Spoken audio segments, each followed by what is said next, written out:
au nom du Seigneur Jésus, et d'entendre parler des œuvres puissantes et glorieuses que tu as accomplies auparavant. Maintenant, nous nous tenons ici et nous nous attendons à toi. Cela élève notre foi et nous oint de croire que ce que nous avons demandé pour ce soir sera accordé. Tu connais chacun d'eux et toutes leurs requêtes. Nous prions spécialement, Seigneur, pour ceux qui sont si près de la mort.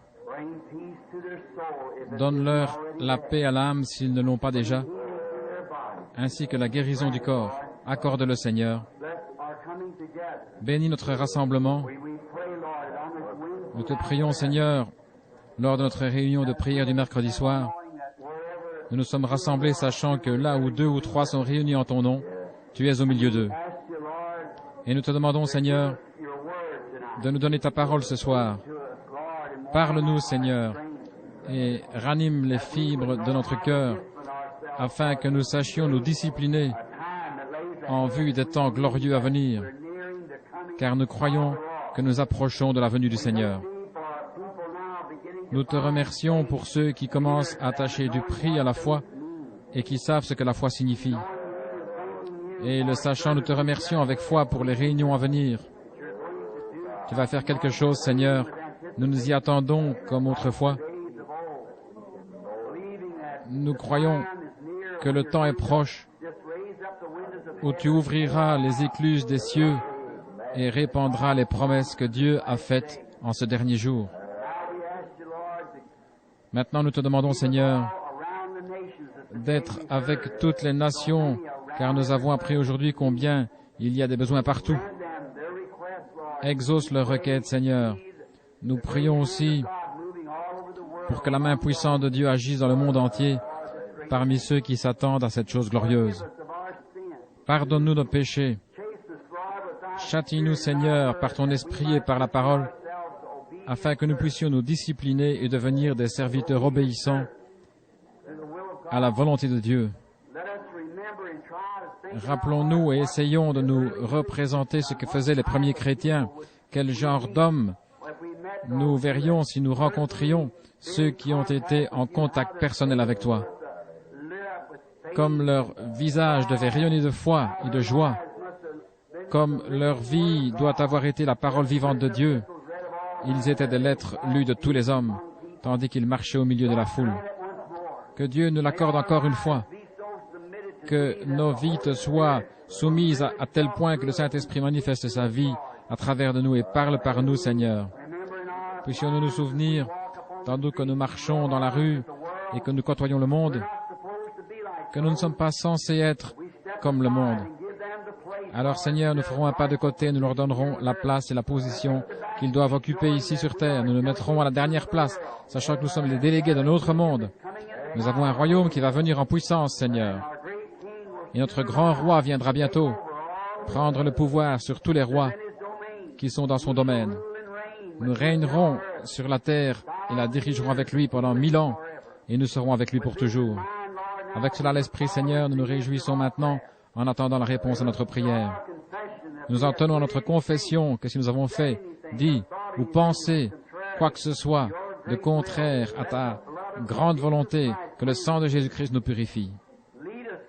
Conduis-nous, Seigneur. Comme cette sœur disait ce soir au sujet de son mari qui est en route pour Chicago, conduis-les, Seigneur, dans une position telle que tu puisses les utiliser pour être des rayons de lumière, éclairant ceux qui tâtonnent dans les ténèbres de l'ignorance, ne connaissant pas notre Seigneur Jésus-Christ. Maintenant, nous te remettons cette réunion afin que, écoutant ta parole correctrice, nous sachions comment nous préparer pour cette heure glorieuse. Nous le demandons au nom de Jésus-Christ. Amen.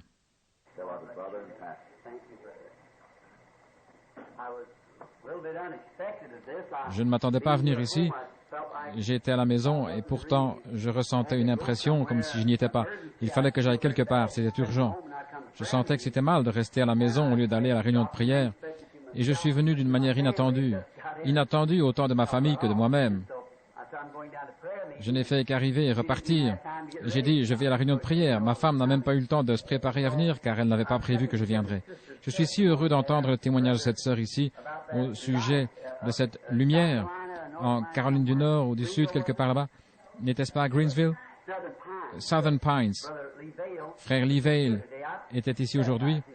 Je l'ai baptisé aujourd'hui au cours du baptême aujourd'hui, frère Lee Vail. Vous savez, l'un des ministres là-bas, le frère Thomas Parker. Je me souviens du temps où cette sœur était couverte d'une ombre. Sœur, ce fut une glorieuse confirmation. Le Saint-Esprit nous laisse parfois aller de l'avant pour tester notre foi, pour voir et tester la foi des autres. Quand vous dirigez vos regards vers quelque chose, que vous le voyez, que vous le dites, les autres regardent et ne voient rien. Ils disent qu'il n'y a rien, mais c'est là. Personne ne pouvait voir la lumière qui brillait sur Paul, mais elle était là. Personne n'avait vu la colombe descendre du ciel, ni la lumière se former et se tenir au-dessus de Jésus, si ce n'est Jean lui-même, mais c'était là. Vous voyez? De même, quand j'ai parlé plus tard de cette lumière semblable à une colonne de feu, personne ne voulait me croire. Mais maintenant, c'est l'œil mécanique de l'appareil photo qui l'a révélé.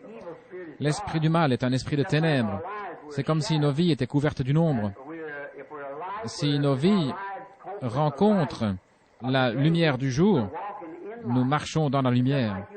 C'est comme vous regardez dehors et que vous dites « je vois le soleil ». En plein jour, vous voyez seulement l'ombre du soleil, c'est la réflexion du soleil. Ce n'est pas le soleil lui-même, mais cela prouve qu'il y a un soleil. Cela nous en donne la preuve. C'est comme si je vous voyais là debout en train de parler. Cela signifie que vous êtes vivant. Mais ce n'est que l'ombre de la vie, car toute chose doit avoir de l'obscurité en soi pour pouvoir former une ombre. Il faut en effet que tout objet apparent possède en lui une certaine quantité d'obscurité et de lumière pour pouvoir donner une ombre. Il ne peut pas être entièrement sombre ni entièrement lumineux. S'il est obscur, tout est noir en lui. S'il est lumineux, il n'y a pas d'ombre. Il n'y a rien en lui qui puisse donner une ombre. Mais s'il y a un mélange d'obscurité et de lumière, cela produit une ombre. Vous reflétez une lumière qui vient d'ailleurs. Si vous êtes un chrétien, c'est votre ombre. Cela prouve qu'il y a une vie quelque part où vous ne pouvez mourir, parce que cette vie présente a la mort en elle. Mais ce n'est qu'une ombre, parce que vous êtes des êtres vivants et mobiles, ayant la capacité de voir, de penser, de se mouvoir, de parler, les 5 sens du corps. Cependant, vous savez que vous allez mourir. C'est ce qui cause tant de troubles. C'est pourquoi, vous savez, cette vie et cette mort mélangées ensemble, ce n'est qu'un reflet. Le physique doit mourir. Mais si vous reflétez par votre vie mortelle la lumière du ciel, alors vous reflétez la vie éternelle de Dieu. Alors quand vous mourrez, vous ne pouvez aller qu'à cette lumière, car c'est ce que vous avez reflété. Si vous êtes du monde des ténèbres, c'est lui que vous reflétez et vous ne pouvez aller nulle part ailleurs que vers les ténèbres. Nous sommes dans un reflet. Aussi sûr que le Saint-Esprit reflète la lumière et la vie, la mort reflète les ténèbres ici-bas devant Dieu. Vers la fin de la semaine, peut-être dimanche, nous aurons l'agrandissement d'une petite photo que vous pourrez fixer sur votre tableau d'affichage, là où vous mettez les photos. Je ne sais pas si vous l'avez remarqué. Il y a une semaine, j'étais en voyage missionnaire en Jamaïque. Alors vous savez que nous envoyons des bandes magnétiques dans le monde entier.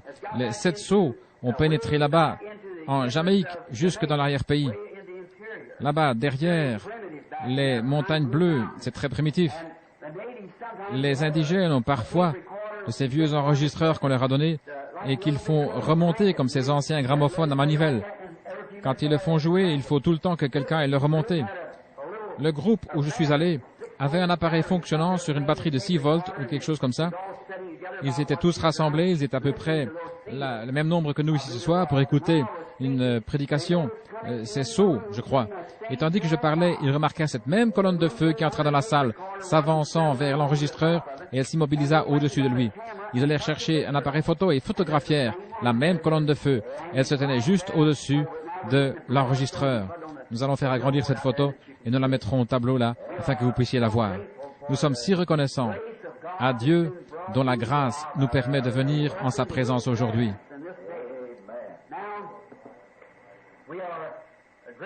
Nous sommes reconnaissants de bien des choses. Maintenant, je vais regarder si je trouve des notes ou quelque chose sur quoi parler. J'ai ici un carnet où je note des sujets de prédication.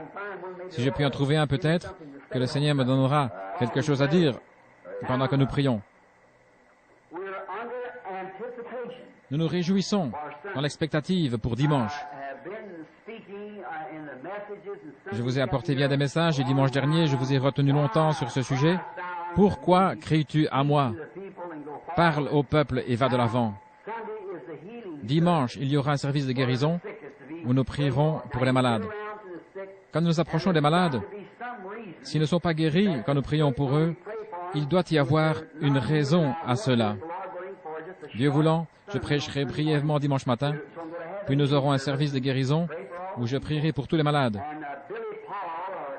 Billy Paul ou quelqu'un sera là dimanche matin dès 8 heures, quand on ouvrira les portes de l'église, pour distribuer les cartes de prière aux gens à leur arrivée ou quand ils entrent.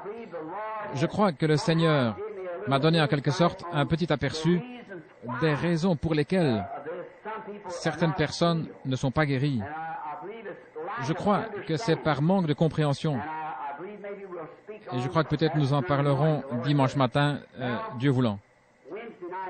La réunion de prière de mercredi soir est une brève réunion où nous nous rassemblons et prions comme nous l'avons fait et où nous communions ensemble. Parfois, je pense qu'une des choses principales que je remarque de nos jours est le manque de sincérité de ce que nous croyons. Si Dieu avait fait du temps de John Wesley ce qu'il a fait de nos jours, qu'est-ce que cela aurait donné? Si ce qui se passe aujourd'hui, alors que nous le voyons aussi bien confirmé par l'Église que l'Esprit, la science et toutes choses, si c'était passé du temps de Martin Luther ou des autres, c'est en train de s'accomplir. Et il faut le discerner. Et la parole de Dieu l'annonce et déclare avant que cela arrive. Il est venu, il a prophétisé tout ce qu'il a dit, c'est accompli parfaitement, et malgré tout, nous restons indolents et nous posons des questions. Je me demande si c'est bien moi que cela concerne. Est-ce pour l'Église en général, ou est-ce que je suis aussi compris dans ces choses? Je pense que dimanche matin, j'essaierai de parler sur quelques-unes de ces points essentiels, afin que nous soyons un peu plus éclairés. Ce soir, j'ai trouvé quelque chose, et je m'y suis arrêté, et avant de venir, j'ai pensé, si Frère Neville venait me dire, levez-vous, je vous laisse la parole, et se rasseyez. J'ai pensé qu'il vaudrait mieux noter quelques passages de l'Écriture, parce que je le connais, ce cher frère, et nous l'apprécions. Avant de prier sur la parole, je veux présenter un frère, je ne sais même pas son nom actuellement. D'ailleurs, ils sont deux, ce sont des chers amis, ce sont des ministres, des évangélistes, qui sortent sur le champ missionnaire, ils ont des connaissances du message par une bande, et viennent d'églises dénominationnelles différentes. L'un de ces jeunes gens est si intéressé qu'il a pris récemment l'avion pour Tucson après avoir terminé une réunion. Je crois que j'étais à ce moment-là à un déjeuner des hommes d'affaires chrétiens. C'est alors qu'arriva ce jeune homme, un brave jeune homme. Ils sont du Kansas et l'un d'eux est venu avec sa fiancée pour que je les marie. J'apprécie cela. Dire que des gens ont suffisamment confiance dans vos prières pour croire que Dieu entendra et répondra. Et des jeunes qui partent dans la vie comme cela, mais en arrivant ici, ils se sont aperçus que la loi de l'Indiana exige que, malgré leur examen de sang, ils attendent ici 3 jours avant de pouvoir être mariés. Ils ne pourront donc l'être que vendredi matin. Je demanderai à ce frère de se lever et de nous dire qui il est, ainsi que sa charmante fiancée et le frère qui les accompagne.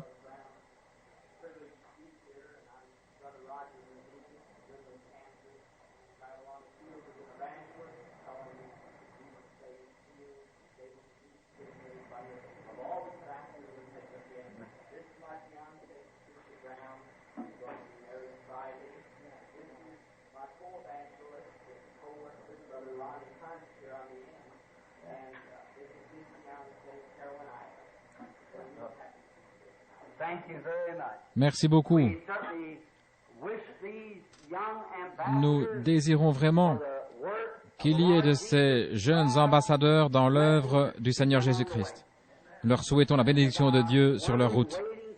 Et tandis que je médite et attends le retour du Seigneur, cela me réjouit de voir un jeune homme et une jeune femme se lever avec dans le cœur le dessein de servir Christ.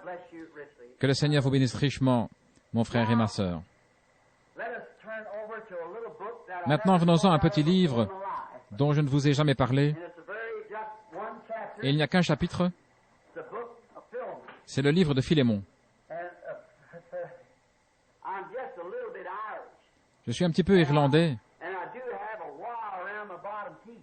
et j'ai un appareil pour tenir mes dents du bas en place, ce qui fait que je n'arrive pas toujours à prononcer ces noms correctement. Parfois, c'est simplement à cause de mon manque d'instruction. Ainsi, Philémon, comme quelqu'un le dit là-bas, je crois que c'est la bonne prononciation. Maintenant, le premier verset, je n'en prendrai qu'un ou deux mots. Paul, un prisonnier de Jésus-Christ. Et c'est ce que je vais utiliser ce soir comme texte, Dieu voulant. Un prisonnier. On peut difficilement s'imaginer Paul se considérant comme un prisonnier. Lui, un homme libre par sa naissance, un homme rempli du Saint-Esprit. Cependant, il se dit prisonnier. En s'adressant aux Corinthiens, nous voyons qu'il dit Paul, apôtre de Jésus-Christ. Une autre fois, Paul, un serviteur de Jésus-Christ. Tout cela par la volonté de Dieu, quand il parle à Timothée et aux autres. Ici, il écrit à Philémon, il dit Paul, un prisonnier de Jésus-Christ. Paul, un apôtre. J'aimerais prêcher un soir sur ce sujet. Paul, un serviteur. Prêcher là-dessus. Et puis Paul, un prisonnier. Mais ce soir, étant donné qu'il faudrait des heures pour approfondir un seul de ces sujets, je prendrai celui-ci, Paul, le prisonnier. Mon sujet sera un prisonnier. Maintenant, courbons nos têtes un instant. Seigneur Jésus, tout homme peut feuilleter la Bible, mais seul le Saint-Esprit peut l'interpréter selon la lumière qu'elle doit recevoir. Nous lui demandons de venir et de nous aider à comprendre ceux à qui ça a été adressé. Paul était un grand prophète puissant et pourtant il se dit prisonnier. Que le Saint-Esprit nous le révèle tandis que nous attendons à lui. Au nom de Jésus-Christ. Amen. Maintenant, je peux imaginer Paul, quand il écrivit cette lettre à Philémon, alors qu'il était assis dans la prison, là, dans le cachot de cette ville, un prisonnier. Et par sa position, il savait bien ce que signifiait ce mot. Il était entouré de barreaux. Il ne pouvait être libéré que si quelqu'un le laissait partir libre, et il savait ce que ça voulait dire être prisonnier. Maintenant, je ne crois pas que l'apôtre voulait parler de son état présent, de son corps qui était enfermé là, dans cette prison. Je crois plutôt qu'il faisait allusion au fait que son être, son esprit, sa volonté était prisonnier de Jésus-Christ. Nous sommes tous nés avec un libre arbitre qui nous permet de prendre les décisions que nous voulons. Dieu a fait cela car il devait placer chaque homme sur la même base. Sinon, en donnant le libre arbitre au premier homme, il l'aurait placé sur une mauvaise base. Voyez, ce soir, nous sommes exactement comme Adam et Ève. Il n'y a pas de différence. Le bien et le mal sont devant chacun de nous. La vie et la mort, nous pouvons choisir. C'est à vous de le faire. Voyez, c'est ainsi que firent Adam et Ève. Mais ils firent le mauvais choix. Et en faisant cela, ils placèrent la race humaine tout entière sous la mort, sous la punition de la mort. Mais Dieu est venu sous la forme d'un homme, a pris cette mort et payé la rançon de la mort, afin que ceux qui étaient sujets et qui voulaient être libres puissent l'être. Maintenant, s'il n'avait pas agi avec nous de la même façon qu'avec Adam et Ève, s'il nous avait attirés au travers de quelque chose en nous disant « Je vous sauverai, que vous le vouliez ou non », il aurait mis Adam et Ève sur une base fausse. Mais chacun de nous doit choisir entre la mort et la vie. Nous devons le faire. Comme je viens de l'exprimer, votre vie démontrera exactement de quel côté vous êtes. Peu importe ce que vous en dites, vos actions de chaque jour révèlent ce que vous êtes. Vous connaissez ce vieux dicton? Votre vie parle si fort que je ne peux pas entendre votre témoignage. Vos actions parlent tout aussi fort. J'ai toujours approuvé le fait de crier, de sauter, mais j'ai toujours dit ne sautez pas plus haut que ce que vous vivez, car le monde vous observe, voyez.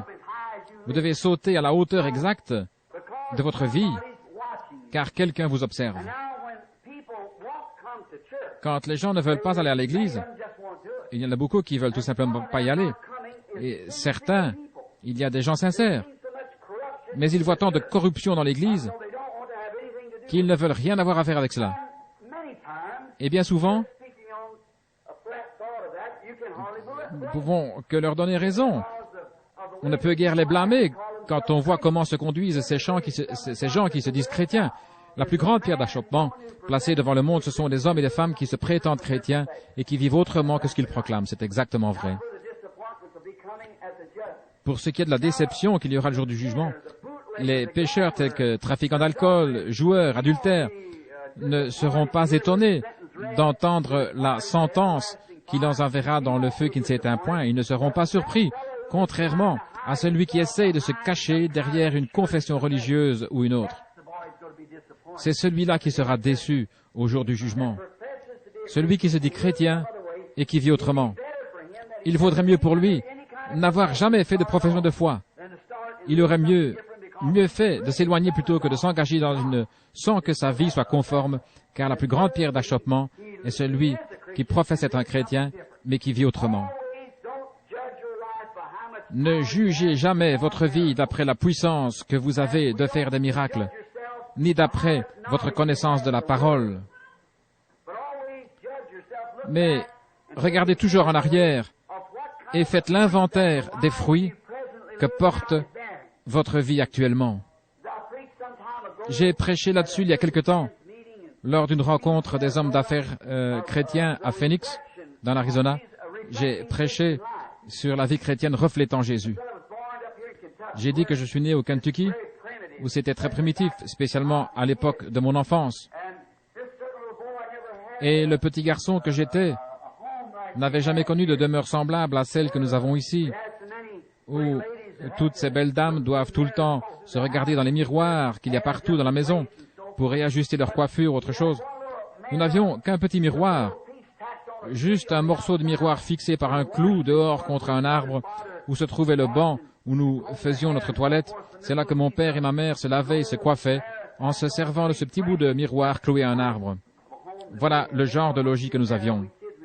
Et si nous voulions nous regarder dans le miroir, nous les enfants, nous devions prendre une caisse et grimper sur le banc où l'on faisait sa toilette pour utiliser ce bout de miroir que j'avais ramassé moi-même dans une décharge publique. Et ce n'était pas là-bas au Kentucky, mais ici dans l'Indiana, à Utica Pike. Ce petit garçon que j'étais ne s'était en réalité jamais vu dans un miroir. Un jour, il vint rendre visite à sa grand-mère en ville. Celle-ci avait une maison dont une porte était entièrement recouverte par un grand miroir. Lorsque le petit garçon entra, en courant dans la pièce, il vit un autre petit garçon devant lui. Et ce petit garçon courait. Il pensa donc qu'il devait s'arrêter pour voir ce que ferait l'autre. Et quand il s'arrêta, l'autre petit garçon fit de même. Il tourna la tête, l'autre garçon tourna la tête. Il se gratta la tête, l'autre gratta la sienne. Finalement, il s'approcha pour examiner la chose de plus près. Puis il se retourna. Sa mère et sa grand-mère l'observaient avec étonnement. Elle dit, « Maman, maman, c'est moi !» C'est pourquoi je dis, nous aussi, nous reflétons quelque chose. Notre vie se reflète. Maintenant, si nous avions vécu au temps de Noé, de quel côté aurions-nous été? De quel côté aurions-nous été au jour glorieux de Noé? De quel côté aurions-nous été au temps de Moïse? Et au jour d'Élie, le prophète, alors que le monde entier était englouti par une vague de modernisme, comme la Jézabel moderne, qui a entraîné tous les serviteurs du Seigneur dans un tourbillon, l'Église et les prêtres se prosternaient devant elle. Auriez-vous pris le parti de la popularité ou vous seriez-vous tenu aux côtés d'Élie? Pour ce qui est du temps du Seigneur Jésus, pensons à ce personnage impopulaire et sans instruction selon le monde. On n'a jamais pu trouver d'école qu'il ait fréquentée, ni qu'il ait acquis d'expérience de séminaire. On le considérait comme un enfant illégitime. Et voici qu'il s'est mis en plus de prêcher un évangile contraire à tout leur enseignement. Il condamnait les prêtres et leurs organisations. Ces organisations décrétèrent que quiconque irait écouter ce soi-disant prophète serait exclu de la synagogue, ce qui était un péché mortel. Mais les gens devaient se rendre compte que la seule façon d'adorer était sous le sang de l'agneau. Ils devaient venir à ce sacrifice. Mais alors ils seraient rejetés du monde. Pourtant c'était glorieux. Mais ces hommes méprisèrent cela, bien que Jésus fût en parfait accord avec l'Écriture, mais non selon leur connaissance. De quel côté auriez-vous été? Votre vie actuelle reflète exactement ce que vous auriez fait alors, car vous êtes animés du même esprit. Si vous vous mettez d'un côté aujourd'hui, vous auriez fait pareil en ce temps-là, car l'esprit qui est en vous aujourd'hui est le même que celui qui était dans les gens d'autrefois. Vous voyez, le diable ne retire jamais son esprit, il passe simplement d'un homme à un autre. Dieu ne reprend pas non plus son esprit, il passe de l'un à l'autre. Ainsi, le même esprit qui était sur Élie descendit sur Élisée, puis le même esprit passa sur Jean-Baptiste, et ainsi de suite. Le Saint-Esprit qui était sur Christ descendit sur ses disciples, et ainsi de suite. Il est toujours sur son peuple. Vous voyez, Dieu ne retire jamais son esprit. Il ne nous reste qu'à faire un choix. Et je ne crois pas que Paul regrettait quoi que ce soit et voulait dire qu'il se plaignait d'être prisonnier. Il disait cela pour lui quand le Saint-Esprit lui mit la plume à la main pour écrire cela. Peut-être que c'était uniquement pour nous donner notre sujet de ce soir que Paul fit cela. Parce que c'est scripturaire et que scripturaire veut dire éternel. Je crois que si Paul s'adresse à son frère du fond de cette misérable prison en lui disant qu'il était un prisonnier de Jésus-Christ, c'est aussi parce qu'il pouvait bien se représenter ce que cela signifiait en regardant simplement autour de lui. Il était en prison. Mais ce n'est pas de cela qu'il écrivait en écrivant à ce serviteur de Christ qui exerçait un ministère avec lui. Il voulait dire qu'il était prisonnier de la parole de Jésus-Christ, parce que Jésus-Christ est la parole. Paul avait été un grand érudit en son temps. Il avait eu de grandes ambitions.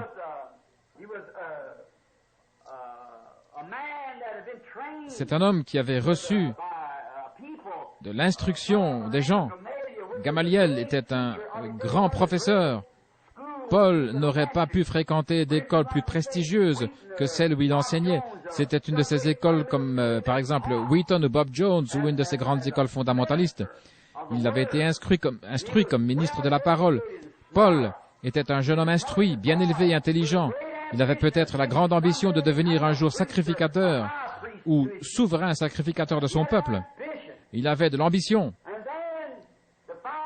Et pour atteindre ce but élevé, il avait été formé. Il avait consacré toute sa vie, peut-être depuis l'âge de 8 ou 10 ans, jusqu'à 30 ou 35, où il termina ses études et reçut ses diplômes. Il était en bon terme avec tout le clergé, même avec le souverain sacrificateur de Jérusalem. Paul avait un ordre de lui, un ordre personnel, écrit de lui, confiant le soin d'aller à Damas pour aller chercher ceux qui adoraient Dieu d'une manière contraire aux ordres du souverain sacrificateur, les trouver, les lier, les jeter en prison et, si nécessaire, de les mettre à mort s'il le voulait. Il avait de grandes ambitions. Mais tout ce qu'il avait appris, Dieu le lui enleva.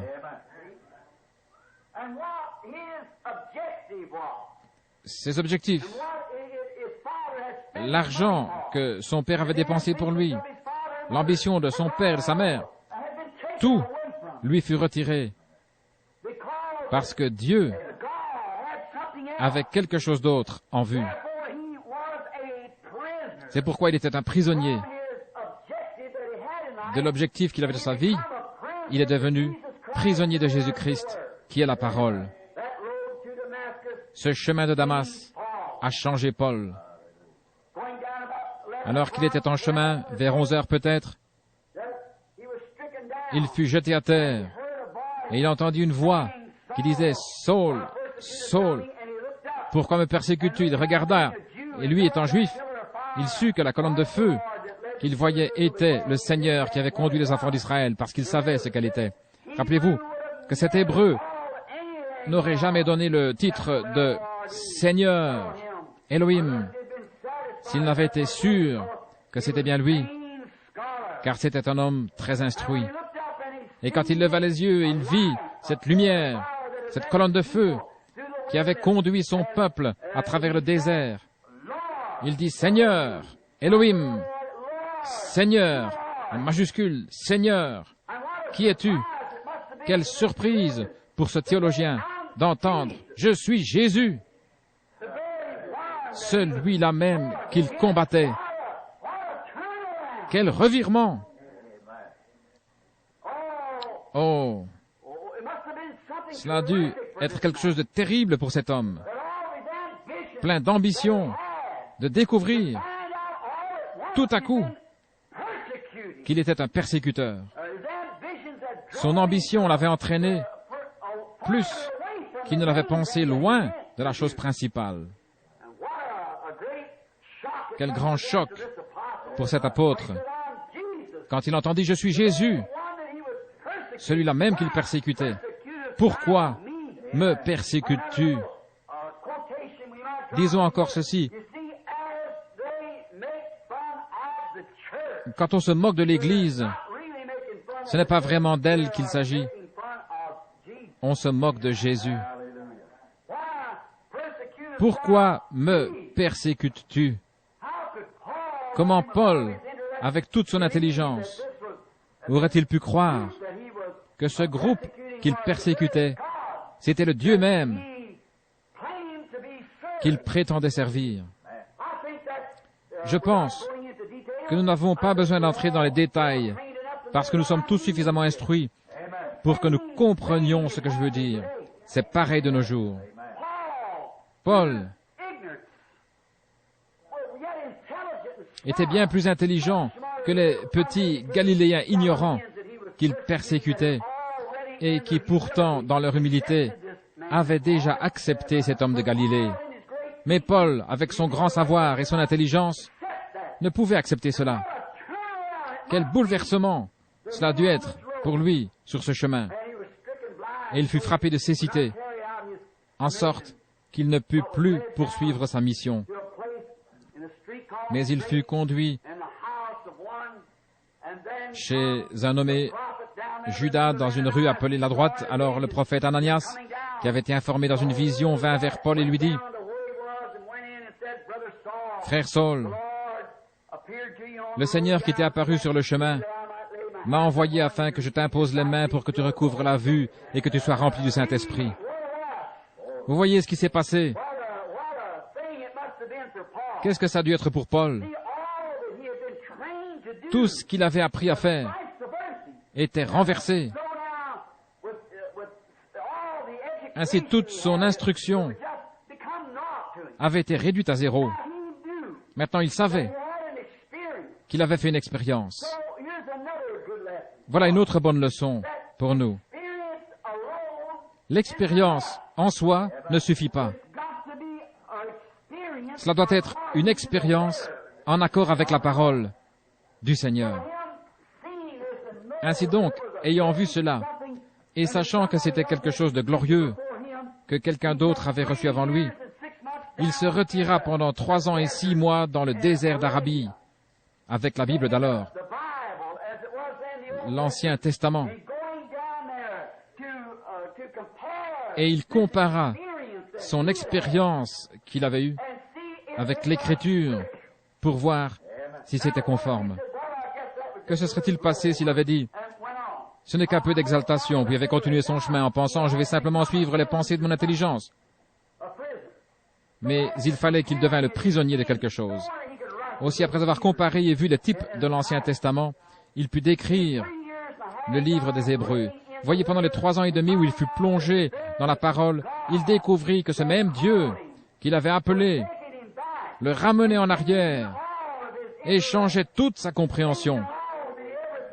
Tout ce qu'il avait pensé jusqu'alors, tout ce qu'il avait appris, toutes ses ambitions, tout cela était balayé loin de lui.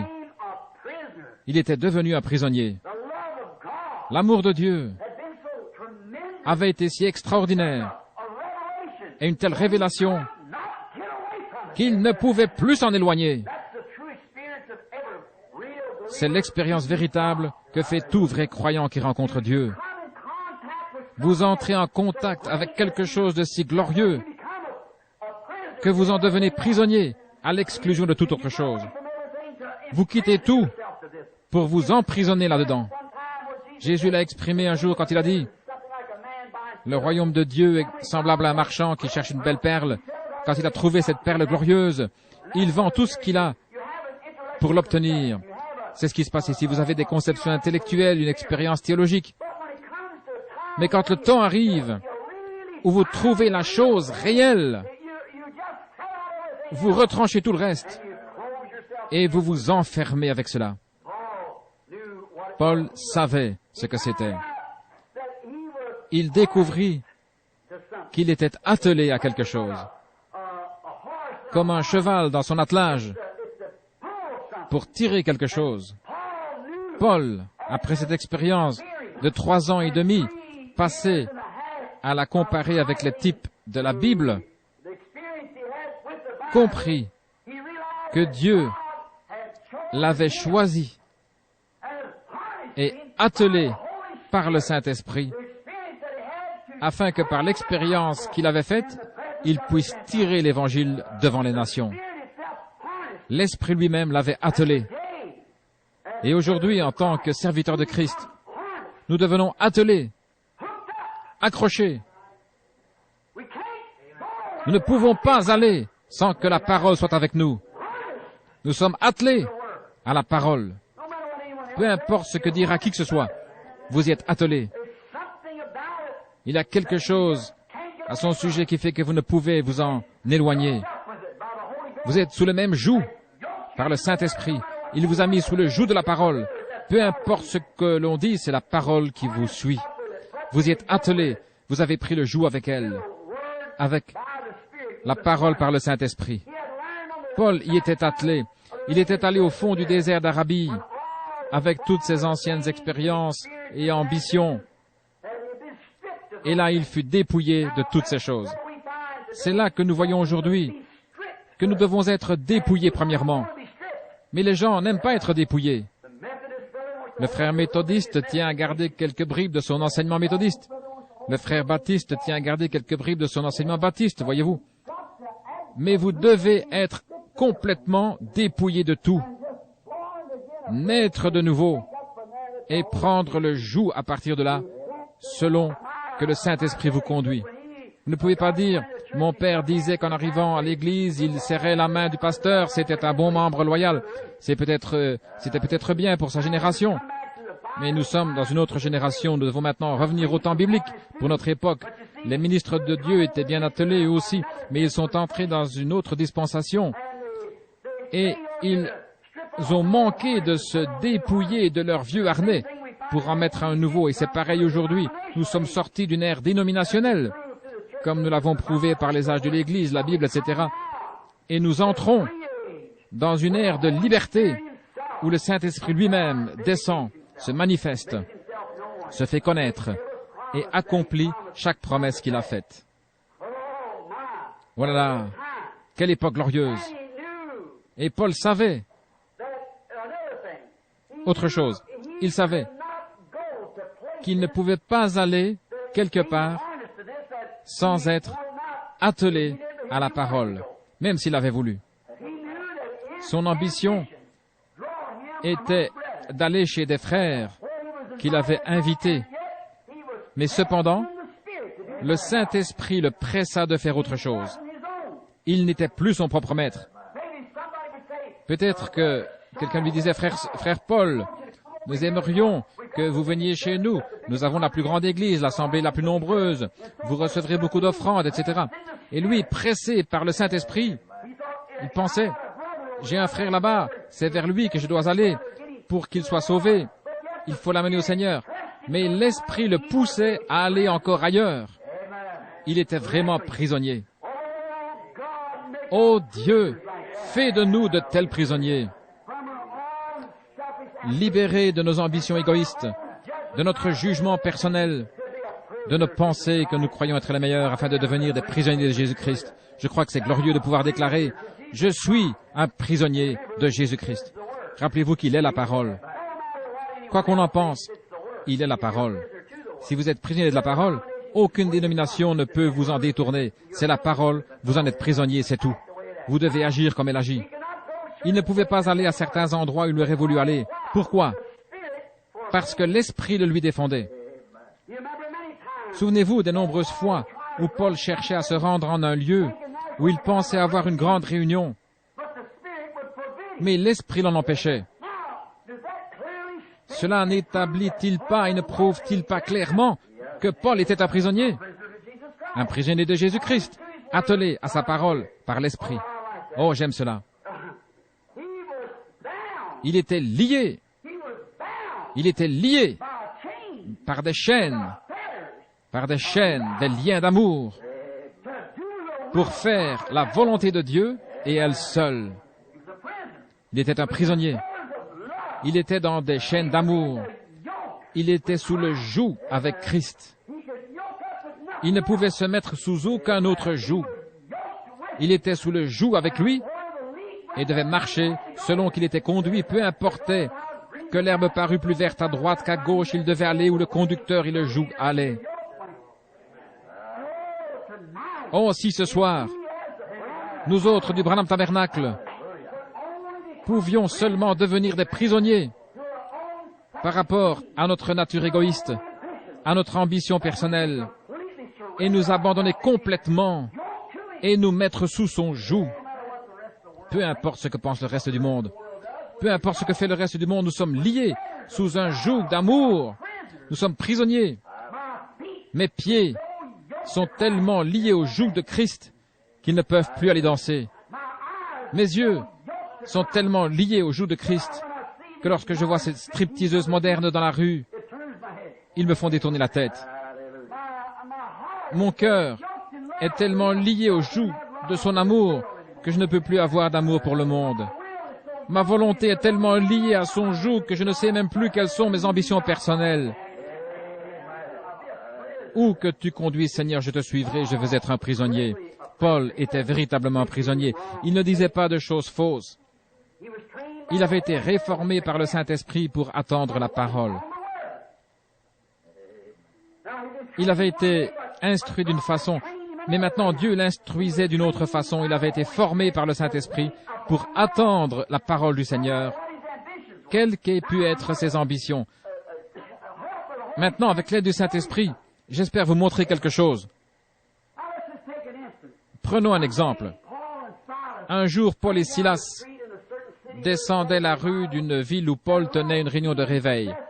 Une femme possédée d'un démon le suivait en criant. Sans aucun doute, Paul savait qu'il avait l'autorité d'un apôtre pour chasser ce mauvais esprit hors de cette femme. Mais l'avez-vous remarqué?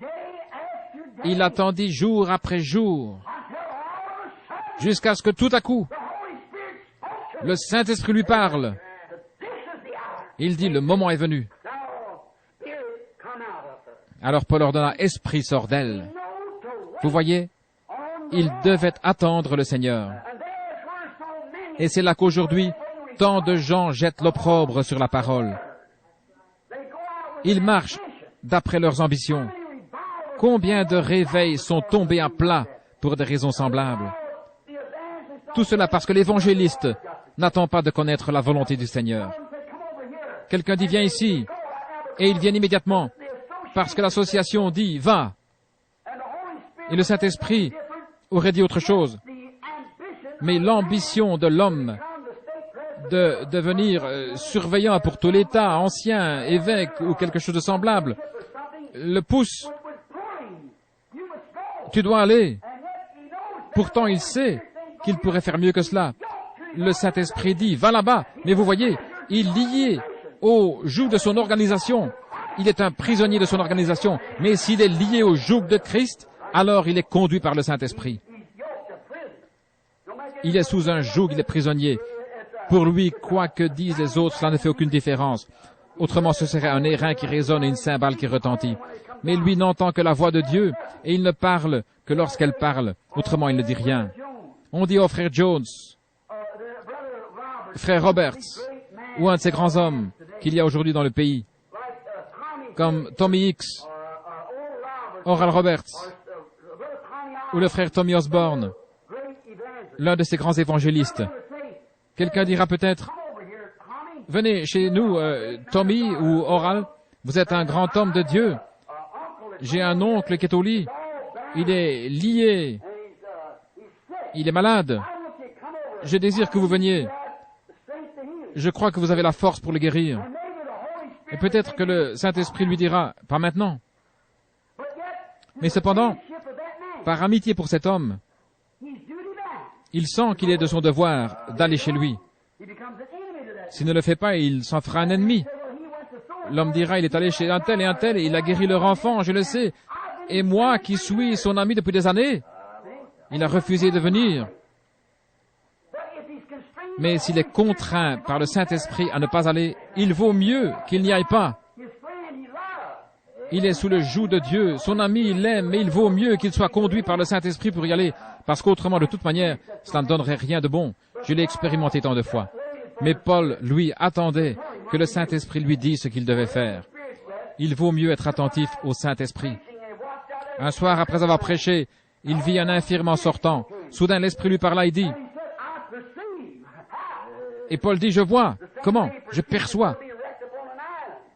De la même manière qu'il vit qu'il ferait naufrage et serait jeté sur une île, je perçois que tu as la foi pour être guéri. Lève-toi sur tes pieds. Jésus-Christ t'a guéri. Voilà, il était sous le joug. Peut-être qu'il avait fait une semaine d'évangélisation sans que rien se passe, mais pourtant il attendait que le Saint-Esprit lui parle. Il était lié au joug de cet appel. Maintenant, vous direz, mais frère Branham, vous contredisez ce que vous avez dit dimanche au sujet de votre longue attente. Mais rappelez-vous que c'est le Saint-Esprit qui m'a parlé sur la route et m'a dit, je te renvoie parmi les malades et les affligés. J'ai obéi au Saint-Esprit. C'est certain. Je ne suis pas allé avant qu'il ne me l'ordonne. J'attendais le ainsi dit le Seigneur, jusqu'à ce que j'ai bien reçu le ainsi dit le Seigneur. C'est différent. C'est cela qui fait la différence. Paul attendait la parole du Seigneur. Il était poussé par l'Esprit à ne suivre que les ordres de Dieu. C'est ainsi qu'il devint le prisonnier de Jésus-Christ. Chers amis, si seulement nous pouvions devenir des prisonniers. Je sais qu'il fait très chaud, mais je voudrais citer encore quelques personnages. J'en ai 6 ou 8 inscrits ici, mais prenons-en un ou deux. Prenons le personnage de Moïse.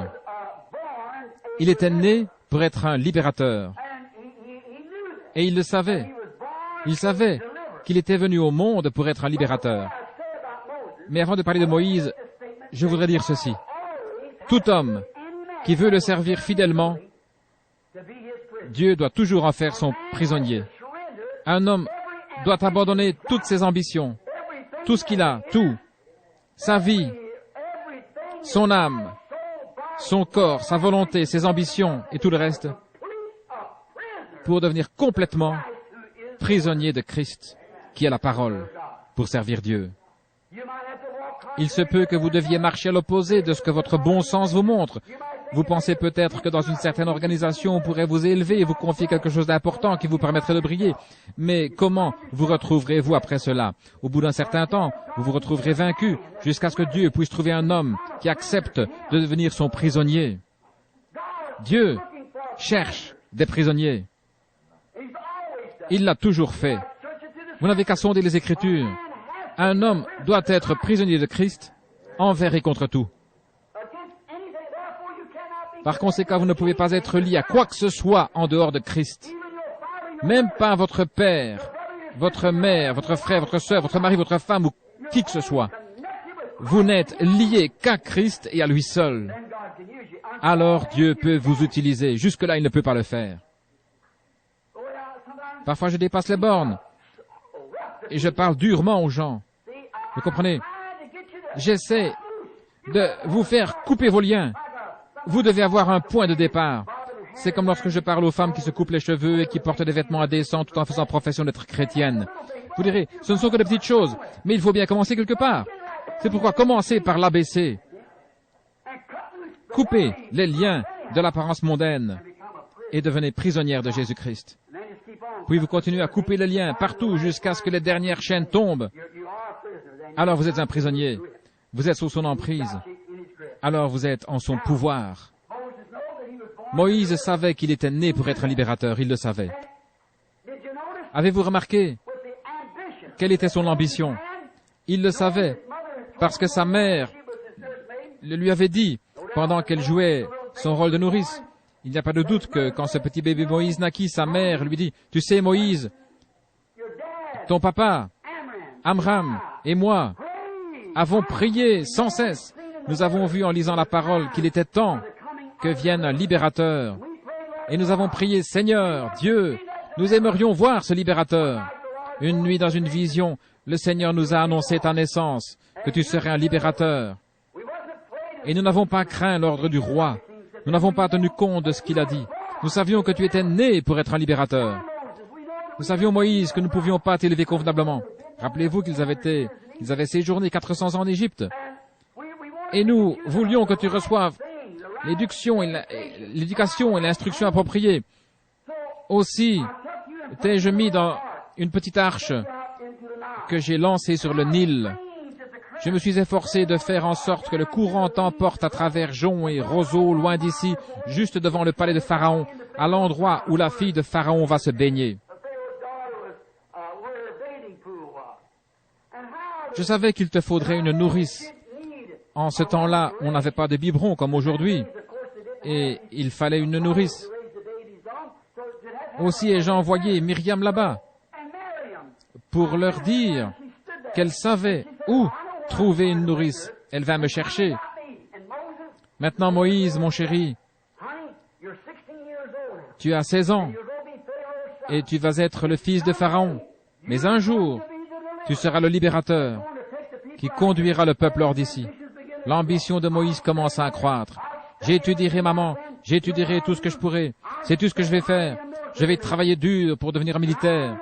Et je saurai comment faire sortir le peuple d'ici. Je serai un grand général, un évêque. J'apprendrai tout cela. Et je les ferai sortir. Je vais décrocher mes diplômes. J'y arriverai. Comme le père Chiniki. Avez-vous lu son livre? Bien, il voulait convertir tous les protestants. Mais il en devint lui-même. Ce grand prêtre de jadis, le père Chiniki, vous devriez vous procurer son livre et le lire. On l'appelle père alors que c'est frère Chiniki qu'il faudrait dire. Nous ne disons père à aucun homme. Il se mit à lire la Bible afin de pouvoir réfuter la religion protestante, mais il perdit la bataille. Je pense qu'après qu'il se soit mis à lire la Bible, le Saint-Esprit s'empara de lui. Il reçut le Saint-Esprit, puis devint l'un d'entre eux. Remarquez ceci. Moïse reçut toute l'instruction possible. Il était tellement intelligent, instruit et intellectuel qu'il n'y avait personne comme lui. Il pouvait même enseigner les Égyptiens. Il pouvait enseigner leurs psychologues. Il pouvait enseigner l'art de la guerre à leurs généraux. C'était un grand homme. Et le peuple craignait Moïse à cause de sa grandeur. Oh, quelle érudition! Il était comme un archevêque, voire un pape. C'était un très grand homme et un homme puissant. Il savait dans quel but il était né et s'y était préparé dans la grande ambition de le réaliser. C'est comme à présent, je ne dis pas que l'on n'est pas instruit dans ces écoles. Ici, dans l'Ouest, ils vont construire une école de théologie de 150 millions de dollars. Une école pentecôtiste de théologie. Une école de 150 millions de dollars. Pour moi, cela devrait servir à envoyer davantage de missionnaires dans les champs de mission. Mais que font-ils quand ils sortent de ces écoles? Que sont-ils? Une bande de rikis. Exactement. Et voilà comment ils sortent de leurs écoles. C'est tout ce qui en reste. Ils suivent tous la même ligne. Que voyons-nous qui arriva avec Moïse et tout son savoir Et aujourd'hui, avec toute cette formation, ils font de grands évêques et autres avec de grandes ambitions. Et que faisons-nous? Nos ambitions deviennent à peu près semblables à celles de Moïse. Mais Dieu, avant de pouvoir prendre cet homme dans sa main, dut le dépouiller de toutes ses ambitions, le dépouiller de tout son savoir. Moïse sortit pour délivrer, mais il tue un Égyptien. Et en ce faisant, il s'aperçut qu'il était dans l'erreur. Il ne pouvait pas faire cela. Ce n'était pas la bonne manière. Dieu dut l'emmener au désert, dans un lieu désert, inhabité. L'avez-vous remarqué, c'est assez étrange, comment Dieu emmène au désert ceux pour lesquels il a un message. Il emmena Paul au désert pour l'enseigner, pour le former et lui montrer la signification de toutes ces grandes visions. Paul alla au désert. Il alla dans un certain désert et y demeura jusqu'à ce que Dieu lui eût révélé complètement ce qu'il devait faire. En son temps, Dieu envoya Moïse au désert pendant 40 ans et le dépouilla de toute sa théologie et de toutes ses ambitions. Oh, quel temps ce fut pour lui quand il regarda en arrière et se rendit compte de son échec. Et comme nous devrions faire la même chose ce soir, quand nous considérons nos ambitions. Pensez aux campagnes de guérison et voyez si le Seigneur n'a rien fait il y a quelques années pour rétablir la guérison des malades et tout le reste. Mais parce que les gens ne venaient plus dans leurs organisations, ils durent prendre des guérisseurs. Et qu'avons-nous fait? Considérons cette chose un instant. Nous avons fait la même chose que Moïse. Nous nous sommes efforcés de fabriquer une sorte de miracle. J'ai flairé une maladie, j'ai du sang sur la main. Nous fabriquons des miracles. Voyez? Et qu'en résulte-t-il? Cela créa de telles tensions chez certains hommes qu'ils craquèrent et finirent dans l'ivrognerie et la névrose. Leurs pensées s'étaient complètement détournées de l'objectif de la Pentecôte pour faire une organisation et des choses semblables. Voyez ce que nous avons fait. Nous avons tué un Égyptien. Et rien de plus, c'est vrai. Nous avons essayé, peiné, payé. Nous avons passé de longues nuits en réunion de prière, au point de n'avoir plus de voix. Tout cela pour essayer de fabriquer quelque chose, de gonfler le moteur ou quelque chose ainsi. Et nous avons découvert que c'était un échec complet. Nous avons besoin de retourner au désert. C'est vrai, parfaitement. Des conventions et des luttes. Pourquoi ne pas renoncer? C'est ce que nous devrions faire. Revenir en arrière et renoncer. Nous avons fait la même chose que Moïse. Cela n'a rien donné de bon. Au bout de 40 ans, il s'est retrouvé prisonnier de la parole de Dieu. Qu'avons-nous? Qu'essayons-nous de faire alors que la grande bénédiction est arrivée? Et ici se sont manifestées toutes ces choses glorieuses que Dieu nous avait annoncées. Comment nous devons naître de nouveau? Comment nous devons recevoir le Saint-Esprit? Nous devons être baptisés au nom du Seigneur Jésus-Christ et tout le reste. Voyez, les gens, au lieu de s'en tenir à la parole, d'y être attelés, qu'ont-ils fait? Ils se sont lancés dans leur propre théorie dénominationnelle qui était déjà une faillite et ont essayé de fabriquer quelque chose qui est l'apparence de la vérité. Oh, il vaut mieux que je m'arrête ici. Je suis sûr que vous avez assez de sagesse pour comprendre ce que je veux dire. Mais regardez ce que cela a fait. Réfléchissez-y. Qu'avons-nous maintenant, si ce n'est une nation pleine de gens organisés qui renient les Écritures de Dieu, qui disent que la vie du Saint-Esprit n'est que de la télépathie mentale, qui refusent l'accès à leurs églises, à ceux-là qui ne permettent pas de mentionner un seul mot au sujet de la semence du serpent, de la sécurité éternelle, de tout ce que le Saint-Esprit a révélé et prouvé comme étant la parole. J'ai lancé défi sur défi pour que l'on vienne me prouver que ce que je dis est faux. Mais qu'est-ce qu'ils possèdent? Le reste des gens ne possède rien de plus que Luther avait reçu, voyez. Tuer un Égyptien. Qu'est-ce que ça signifie? Peut-être qu'avec cela, un homme a arrêté de voler ou de tromper sa femme. Mais qu'avez-vous fait de lui à part cela? Un membre d'église. venez vous joindre à notre groupe. Voyez, cet homme mort et infect fut le seul résultat de 40 ans d'études. Un Égyptien mort qui gisait là, pourri, mort. C'est à peu près la même chose aujourd'hui. La seule chose qui reste de ce soi-disant réveil qui a franchi les océans est une poignée de membres d'Église pourrissants qui ne savent pas plus sur Dieu qu'un Hottentot sur les merveilles de l'Égypte.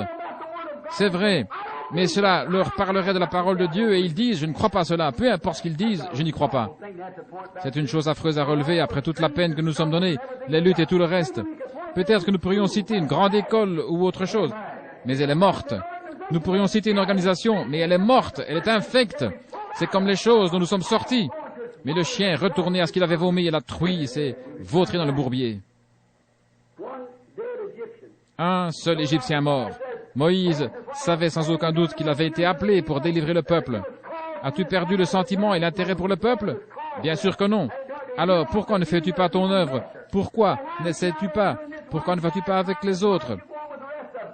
Mais Moïse est là pour être dépouillé, jusqu'à ce qu'il ait fait une expérience avec le buisson ardent, puis proclame la parole, « Je suis le Dieu d'Abraham, d'Isaac et de Jacob, et je me souviens de ma promesse.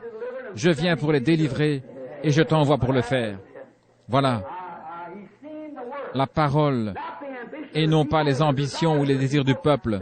Que devint Moïse? Il ne voulait plus rencontrer les Égyptiens. Il ne voulait plus faire face à cela. Il était devenu prisonnier. Amen. Il dut passer par toutes ces années de dépouillement, mais ensuite il devint prisonnier devant le buisson ardent. Ce grand Moïse, avec toute son intelligence. La Bible dit qu'en Égypte, Moïse était puissant en action et en parole. Mais voyez ce que fit ce grand théologien en présence du buisson ardent. Il confessa simplement son incapacité. Quand il saisit la véritable intention de Dieu, il confessa qu'il était incapable de l'accomplir, malgré qu'il ait reçu tout l'enseignement théologique qu'on ait pu lui donner. Il avait étudié dans les meilleures écoles. Mais voilà que devant la colonne de feu qui se tenait dans le buisson ardent, il ne put que dire « Je ne sais même pas parler ». Il dit « Seigneur, qui suis-je pour que tu envoies ?» « Ôte tes souliers, Moïse, je veux te parler. Prosterne-toi, ôte même tes souliers, tombe sur ta face, je veux te parler. » Moïse ne pouvait même pas parler. Finalement, il fut un prisonnier élu, un prophète élu, exactement comme Paul fut élu, lui aussi. Moïse avait été élu comme libérateur. Et alors finalement, Dieu fit de son élu son prisonnier. Oh, alléluia. Il ne pouvait agir que mu par la parole de Dieu. Qui dirais-je qui m'a envoyé? Je suis. Comment ferais-je? Je serai avec toi. Oui, Seigneur, comme tu veux, me voici. Voilà, il est un prisonnier. Il va à l'encontre de ce qu'il pensait être le meilleur. Il avait été initié au commandement d'une armée. À droite, droite. Char bien chargé. Lance en avant. Chargé, c'est ainsi qu'il allait vaincre. C'est ce qu'on lui avait appris. Mais il dit, qu'est-ce que je vais utiliser? Dieu lui dit, que tiens-tu dans ta main? Un bâton. Dieu agit parfois d'une manière tellement ridicule selon la pensée humaine. Moïse avait un bâton à la main, une longue barbe pendante. Il était âgé de 80 ans. Sa femme, assise sur une mule, tenait un enfant sur sa hanche. Il s'appuyait de ses vieux bras décharnés sur son bâton, mais il gardait la tête haute parce qu'il avait malgré tout le « Ainsi dit le Seigneur ». Il avait enfin fixé son ancre. Il était prisonnier. Je n'avance que quand la parole avance. Je ne parle que quand la parole parle. Où vas-tu? J'ai un ordre de mission. Je dois aller devant Pharaon, lui montrer avec ce bâton que c'est Dieu qui m'a envoyé. Que vas-tu faire ensuite? Dieu me montrera la suite quand j'aurai fait cela. Voilà. Je n'ai qu'une chose à faire. La première est de m'abandonner. De devenir un prisonnier. Ne pensez plus à vous ni à rien d'autre. Devenez un prisonnier. Moïse devint un prisonnier. Il avoua qu'il ne pouvait même plus parler. Finalement, Dieu l'avait bien en main, au point qu'il ne pouvait avancer sans que Dieu le pousse. Dieu lui donna la parole. Moïse savait que c'était la parole. Il se soumit à la parole et le Saint-Esprit, Dieu, attela Moïse à la volonté de Dieu. C'est exactement ce qu'il fit avec Paul. N'est-ce pas vrai? Il attela Paul, ce petit juif sarcastique au nez crochu. Paul était couvert de diplômes en théologie. Mais Dieu dit, je vais lui montrer ce qu'il va souffrir pour ma parole. Paul, assis là-bas, vit la parole et vit qu'elle était Jésus. Alors il leva les mains et fut attelé à lui. L'amour de Dieu l'attela à la parole. Il portera mon nom devant les nations. Il y a là. Moïse, je suis le Dieu de tes pères. Je suis le Dieu d'Abraham, d'Isaac et de Jacob. Je me suis souvenu de ma promesse et le moment de son accomplissement est proche. J'ai vu les souffrances de mon peuple. Je me souviens de ma promesse et je suis venu l'atteler. Je suis venu t'atteler. Dieu dit, tu sais ce que dit la parole, je t'ai appelé pour aller là-bas. Je t'ai attelé avec le pouvoir d'aller là-bas et de délivrer mon peuple. Prends ce bâton dans ta main comme témoignage, car tu as vu un miracle accompli par son moyen, comme David avec sa fronde. Moïse s'attela et alla. Dieu avait enfin un homme qui lui était soumis, lié à lui, attelé à lui, qui ne pouvait agir que mu par la parole de Dieu. Si seulement les hommes faisaient de même aujourd'hui. Le voilà son prisonnier, un prisonnier d'amour, attaché à Dieu par un joug d'amour, comme Paul qui était lui aussi attaché à Dieu par un joug d'amour. Tous deux avaient été instruits de la même manière. Moïse pour délivrer le peuple par la puissance militaire. Paul pour le libérer de la main des Romains par une grande force ecclésiastique dans le monde d'alors. Ils sortaient d'une grande école, celle de Gamaliel. Puis tous deux allèrent dans le désert. Et lorsqu'ils en revinrent, ils étaient des hommes différents. Tous deux virent la colonne de feu. Tous deux étaient prophètes. N'est-ce pas vrai? Tous deux étaient prophètes. Et la colonne de feu leur parla aux deux. C'est l'exacte vérité. Ils étaient venus pour apporter la délivrance. C'est vrai. Ils passèrent par le désert. Ils quittèrent leur foyer et allèrent au désert pour découvrir. Ils quittèrent leur peuple et tout pour trouver la volonté de Dieu. Ils avaient été formés d'une certaine manière. Dieu changea cela et les instruisit d'une autre manière.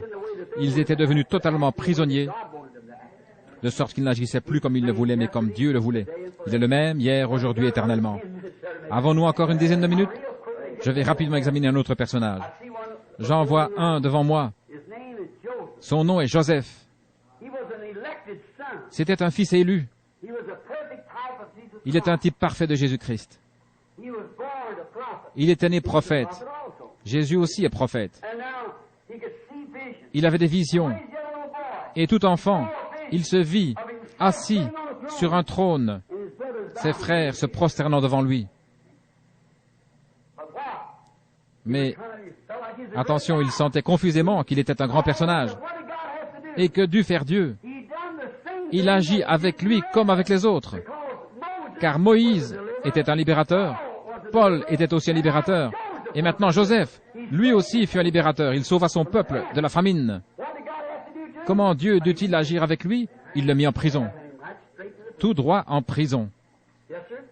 C'est ainsi, oui, monsieur? Rappelez-vous qu'il fut vendu par ses frères à un Égyptien qui le revendit à Potiphar. Celui-ci lui donna un peu de liberté, mais c'est la première chose qui lui fut enlevée. Et le voilà en prison, pleurant, pleurant. Dieu devait le dépouiller. Mais remarquez, pendant tout le temps qu'il fut en prison, il put se souvenir de la vision qu'il avait eue de lui-même, assis sur un trône et de ses frères se prosternant devant lui, parce qu'il savait que cela arriverait, que son don venait de Dieu, et il savait que cela devait s'accomplir. Si nous pouvions seulement nous souvenir de ceci, que selon la parole de Dieu, dans ces derniers jours, Dieu va se constituer une église, un peuple, et que les choses qu'il a promises, il va les accomplir. Il a dit qu'il le ferait. Et nous vivons dans le temps avec la parole. Il s'efforce seulement de faire de nous de vrais prisonniers enchaînés à lui. Connaissez-vous ce vieux cantique que nous chantions? Et maintenant je suis enfermé avec Dieu. Je veux être enfermé avec Dieu. Et quand je pense à cela, enfermé avec Dieu, rien d'autre. Vous ne pouvez avancer que quand Dieu vous dit d'avancer. Vous ne pouvez faire que ce que Dieu vous dit de faire. Alors vous êtes enfermé avec Dieu. Maintenant souvenez-vous, Joseph réfléchissait. Il était un raté pour lui-même. Tout ce qu'il savait, tout ce qu'il avait compris, c'était un échec total. Rien n'allait plus. Il en était arrivé au point où personne ne voulait plus l'écouter. Il était prisonnier. Voyez, il avait été mis dans une situation où les incrédules n'auraient pas cru. Voyez-vous ce que je veux dire? Son ministère était réduit à néant. Les gens détournaient la tête. Ils ne lui prêtaient aucune attention en prison. À quoi pouvait bien servir son ministère? Peut-être qu'il aurait pu prêcher dans la rue à travers les barreaux de sa prison, comprenez? Mais les gens auraient passé sans s'arrêter, vous voyez, il était devenu un prisonnier. Dieu l'avait fait prisonnier jusqu'à ce que la roue soit sortie de l'ornière. Vous avez remarqué que Paul, lui aussi, fut mis en échec. Finalement, Dieu vint à Joseph dans sa prison, comme pour Paul et comme pour les autres. Il vint vers lui et utilisa le don qu'il lui avait fait pour le faire sortir de là. C'est exact, il le fit sortir de prison. Aussitôt que Dieu l'eut fait sortir de prison, il reçut la puissance par le roi, son roi. Il fut changé et s'assit à côté de celui auquel il était soumis. À sa sortie de prison, il reçut une puissance telle que tout ce qu'il disait devait s'accomplir. Amen. Un prisonnier qui se rappelle toujours qu'il est né dans un certain but. Il était né pour se tenir aux côtés d'un roi et tous devaient fléchir le genou devant lui. Sa vision le lui avait montré. Amen. Mais avant que sa vision puisse s'accomplir complètement, il fallait qu'il devint prisonnier. Amen. Alors il devint un chef. Et quand il sortit de prison et devint prisonnier de la parole de Dieu, au point de ne pouvoir dire que les paroles que Dieu mettait dans sa bouche, alors Dieu put agir à travers lui. Remarquez que Moïse avait tout pouvoir sur la prison de Pharaon. Si tu dis à cette montagne, ôte-toi de là. Il avait tout pouvoir sur la prison de Pharaon. Qu'il soit diacre, prêtre, représentant de l'État ou quoi que ce soit.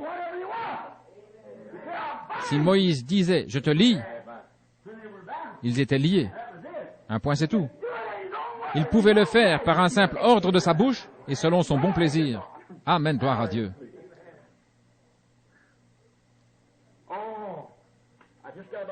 Oh, il ne me reste plus que 3 minutes si je veux tenir parole.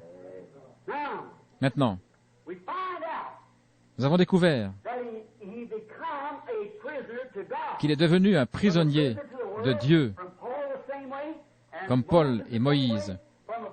Il passa de l'état de prisonnier de ses pensées à celui de prisonnier de Dieu. Et quand il sortit, il avait la puissance de Dieu. Comme Saul quand il devint Paul, comme Moïse quand il se rendit et se dépouilla de ses pensées, Joseph se soumit, fut dépouillé et devint prisonnier de la parole de Christ. Il ne pouvait pas faire un pas. Voyez, il regardait l'opprobre de Christ comme un trésor plus grand que ceux de l'Égypte, en sorte qu'il était prisonnier de Christ comme Paul. Rappelez-vous que tous trois étaient prophètes. Voyez, ils avaient dû être dépouillés de leur propre manière de penser afin de devenir prisonniers de la volonté et des voies de Dieu. Remarquez que Joseph avait le pouvoir de lier ou de délier d'un seul mot. Il pouvait dire « Je te délie au nom de mon roi. » Amen. Pharaon fit de Joseph son fils.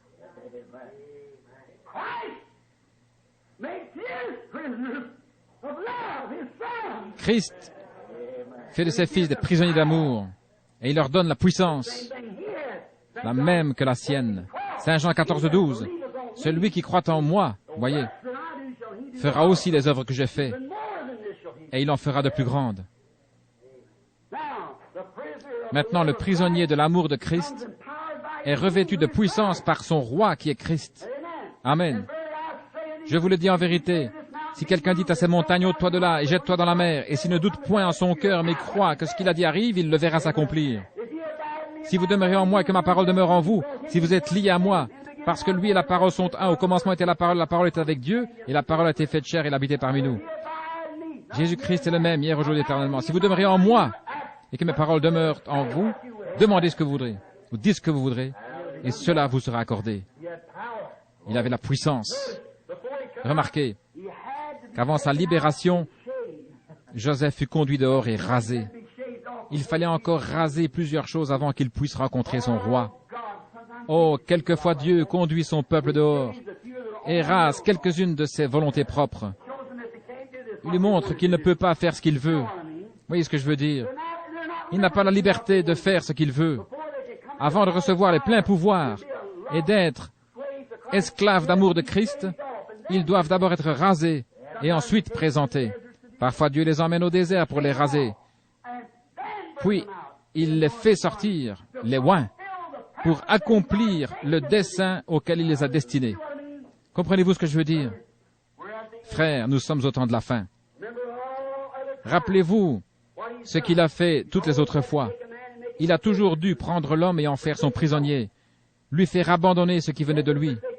Il devait abandonner tout ce qu'il savait, oublier toute son instruction, tout de manière à connaître la volonté de Dieu et à suivre Dieu. L'homme ne peut pas suivre ses propres voies et Dieu en même temps. Ces deux choses sont trop contraires l'une à l'autre. Vous ne pouvez aller en même temps à l'est et l'ouest. Vous ne pouvez en même temps aller à droite et à gauche. Vous ne pouvez faire à la fois ce qui est juste et ce qui est faux. Vous ne pouvez suivre Dieu et un homme en même temps, certainement pas. Ou vous suivez Dieu, ou vous suivez l'homme. Ainsi donc, si vous suivez Dieu et que vous êtes soumis à Dieu, alors vous devenez le prisonnier de ce Dieu, de cette parole, de cette volonté. Quoi que quelqu'un d'autre dise, vous êtes prisonnier de cela. Écoutez, car nous sommes à la fin des temps.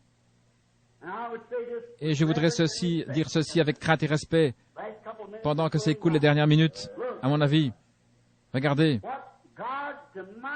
ce que Dieu veut faire selon mon opinion, et ce qu'il fera dans ces derniers jours, c'est trouver un outil pour la moisson. Il doit trouver un outil pour battre le grain. Tout fermier, quand il va faire la moisson, doit avoir un outil. C'est certain. Il doit avoir une faucille aiguisée ou quelque chose, un instrument pour battre le grain. Et la moisson est mûre. Oh Dieu, prends-moi dans tes mains. Fais de nous des esclaves de ton amour. Utilise-nous comme des outils sur cette terre de péché, terre maudite sur laquelle nous vivons aujourd'hui comme des instruments destinés à lui manifester que Jésus est le même hier, aujourd'hui, éternellement. En ce qui me concerne, ô Dieu, fais de moi un prisonnier. Même si tous mes frères me rejettent, même si tous mes amis me rejettent, je veux être un prisonnier de Jésus-Christ et de sa parole, afin d'être attelé à sa parole par le Saint-Esprit, pour voir le Saint-Esprit confirmer la parole de Dieu par les choses mêmes qu'il a dit qui seraient faites. Je veux être un prisonnier de Jésus-Christ. Prions.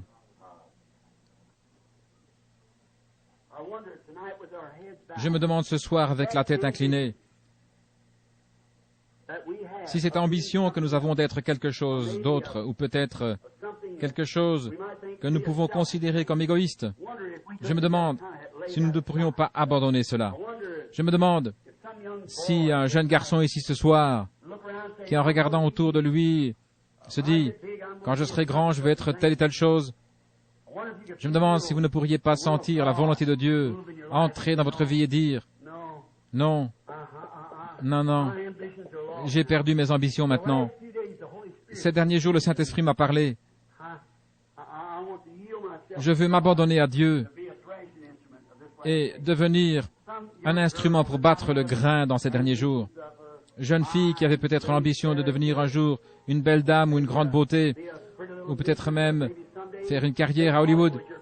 Je me demande si vous ne voudriez pas abandonner vos ambitions en présence de Dieu et de sa parole et entendre l'appel de Dieu dans votre propre vie. Dieu sait qui vous êtes. Je me demande s'il y a un ministre, un serviteur de Dieu ou quelqu'un qui travaille dans l'Église. Je ne viens ici que de temps en temps et je ne connais pas le tiers des gens qui sont ici ce soir. J'en connais qu'une poignée. Mais je me demande s'il se trouverait ici une personne qui serait d'accord de dire, peu importe ce qu'on dit, maintenant je suis l'esclave de Dieu, je prêcherai sa parole envers et contre tout. Tant pis si mon organisation me met dehors. Je resterai avec cette parole. C'est ce que je vais faire. Ma volonté est la volonté de Dieu. Je vais être un prisonnier de Jésus-Christ. Par sa grâce et avec son aide, je le ferai. Pensez à cela pendant que nous demeurons la tête inclinée. Combien a cette ambition ce soir? Veuillez lever la main. Je lève aussi la mienne. J'abandonne tout. La tête inclinée maintenant.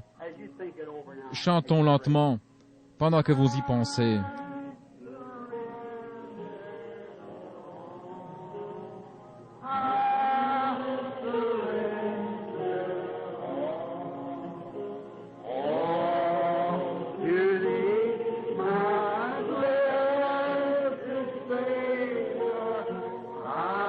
Tout à toi, mon Sauveur béni, j'abandonne tout.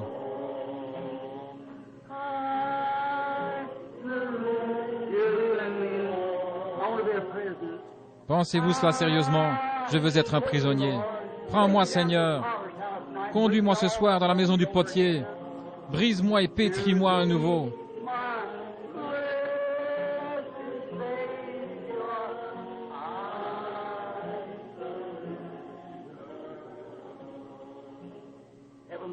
Père céleste, tandis que le cantique continue, je trouve plus profitable de cesser de chanter et de te parler un petit moment. Pendant que les gens pensent, j'abandonne tout. Père, puissions-nous le faire comme si c'était notre dernière occasion. Venons avec sincérité. Venons à la table du Seigneur avec des vêtements lavés, des âmes lavées, des volontés lavées, des ambitions lavées, pour nous abandonner et laisser Dieu prendre sa parole et nous lier ensemble sous son joug avec lui, avec la parole de Dieu, et que le Saint-Esprit s'empare de nous maintenant, tandis que nous sentons le joug se resserrer autour de notre cœur à partir de ce soir. Je te prends au mot. Maintenant, ne pensez plus vos propres pensées. Pensez mes pensées. Pensez ma volonté. Je vous conduirai. Mon Dieu, fait que ce soit l'expérience de chacun de nous. Ces jeunes, maris et femmes, ainsi que quelques autres qui sont fiancés. Il y a des hommes plus âgés ici qui sont des prédicateurs. Ils sont déjà sur la route. Seigneur, voici Frère Neville et moi, qui sommes déjà montés bien haut sur l'échelle. Nos jours sont comptés maintenant. Nos pas sont devenus plus prudents qu'autrefois. Nous regardons où nous marchons. Notre pied n'est plus si sûr qu'autrefois, physiquement parlant. Mais Seigneur, alors que nous voyons cette vie tirer à sa fin, nous nous rendons compte que personne n'a une marche sûre si tu ne le tiens par la main.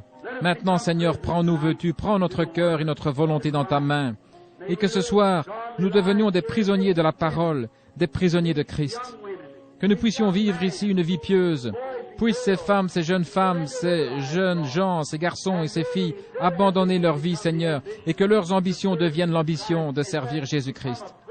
Puissions-nous devenir prisonniers de sa grâce et de sa volonté divine. Exauce-le, Seigneur. C'est tout ce que je sais faire, Seigneur. Ce sont de pauvres paroles maladroites, et je compte sur toi pour les mettre à leur place. Il fait si chaud ici. Les gens voudraient écouter, mais il fait vraiment chaud. et beaucoup doivent rentrer chez eux pour partir au travail de bonne heure. Mais puisse cette semence pénétrer dans leur cœur des prisonniers. Rentrez à la maison et dites à votre épouse, avant de vous mettre à prier cet après-midi ou ce soir, en vous agenouillant près du lit, échangez un regard et dites, « Chérie, que penses-tu de ce que nous avons entendu ce soir? Sommes-nous vraiment devenus prisonniers de Christ et de sa volonté, ou agissons-nous toujours selon notre propre volonté? Puissent les jeunes hommes et les jeunes femmes, partout, spécialement ceux qui ont entendu le message de ce soir, se poser la même question. Est-ce que je désire devenir un prisonnier, abandonner ma propre vie? Celui qui voudra sauver sa vie la perdra. Mais celui qui la perdra à cause de moi la trouvera. Père, nous savons ce que cela signifie devenir ton prisonnier. Délie-nous de nos ambitions personnelles et de nos désirs personnels pour découvrir les tiens. Accorde-le, Seigneur, nous aurons alors la vie éternelle. La seule chose que je puisse faire est de tout mettre entre tes mains et que cela fructifie et produise de glorieux outils pour la moisson du dernier jour. Que des hommes et des femmes, des garçons et des filles s'abandonnent à l'entière volonté de Dieu et deviennent des prisonniers de Jésus-Christ dans son amour. Qu'ils soient liés dans les liens de l'amour divin en Christ. C'est en son nom que nous le demandons.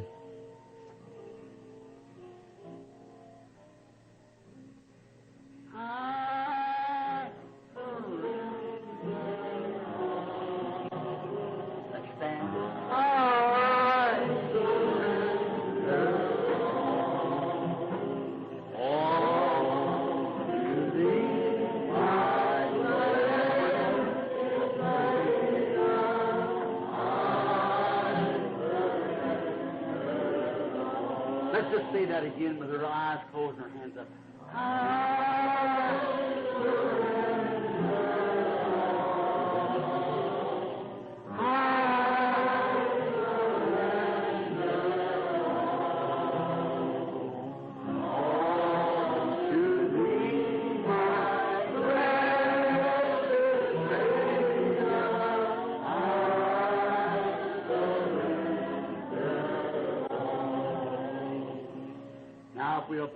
Maintenant, courbons la tête et avant de chanter le cantique final, prends le nom de Jésus avec toi.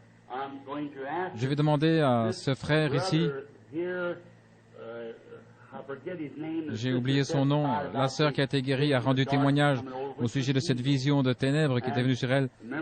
Et rappelez-vous qu'en se retournant, elle a vu que c'est sa foi qui a fait cela. Le voile avait disparu. Voulez-vous clore cette réunion de la prière, frère, et demander la bénédiction de Dieu sur nous?